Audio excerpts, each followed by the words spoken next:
ہمارا تعلق جو رب تعالیٰ کے ساتھ ہے وہ غلام کا اور آقا اور غلام کا ہے کہ رب آقا ہے، ہم اس کے غلام ہیں، وہ مالک ہے، ہم اس کے بندے ہیں۔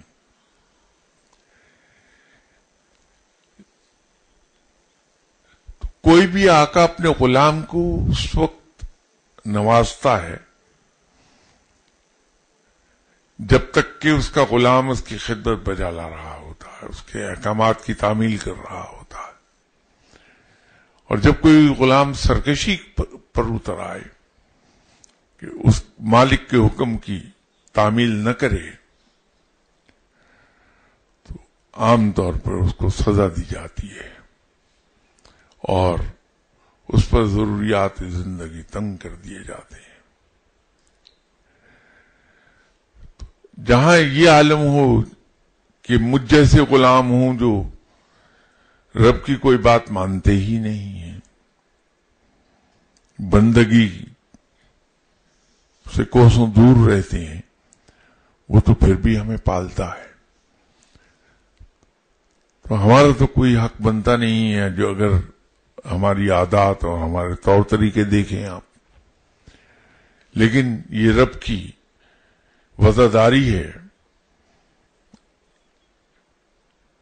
یہ اس کی رحمانیت ہے، یہ اس کی شان ہے، شان ربوبیت ہے، وہ پھر بھی ہمیں پالتا رہتا ہے، دیتا رہتا ہے۔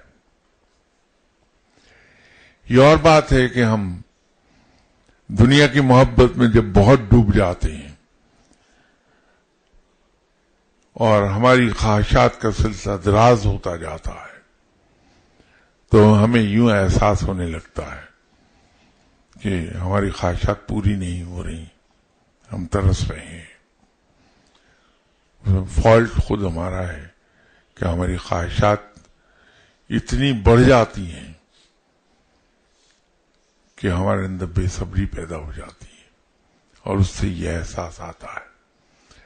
ورنہ رب کسی کو ترساتا نہیں۔ اور رہ گئی یہ بات کہ اللہ تعالی سے اپنے رزق کو میں اضافہ اتنا کروا لیا جائے کہ ہم ترسیں نہیں، تو اس کا طریقہ یہ میں نے ابھی پہلے بیان کیا کہ وہ لوگ جو ضرورت ہونے کے باوجود، مطلب یہ ہے کہ جو لوگ خود فاقے سے ہوتے ہیں لیکن فاقے سے ہونے کے باوجود دوسروں کو کھانا کھلا دیتے ہیں تو ان کے لیے اجر۔ اگر ہم اپنے ضروریات کو روک کے دوسروں کے کام آنے لگ جائیں، اپنی خواہشات کو پس پشت ڈال کے دوسرے کی خواہشات کا احترام کرتے ہوئے وہ سبب پیدا کر دیں جس سے اگلے کی خواہش پوری ہو جائے، تو یقین کیجیے کہ اتنے وسیع رزق کی بارش ہوگی کہ انسان سے سنبھالا ہی نہیں جائے گا۔ سوال ان کا یہ ہے کہ سنا ہے ایک طرح کا رزق بندے کو دیا جانا مقدر ہو چکا ہوتا ہے، مگر اس سے کوئی ایسی غلطی گناہ ہوتا ہے جس کی وجہ سے وہ اس رزق سے محروم کر دیا جاتا ہے۔ کیا یہ محرومی مستقلاً ہوتی ہے یا عارضی؟ بندہ ایسا کیا کرے کہ طے شدہ رزق کے ملنے سے بار بار محروم نہ ہو؟ اس کا بہت مختصر اور سیدھا جواب ہے، خلق خدا پر مہربان ہو جائیے۔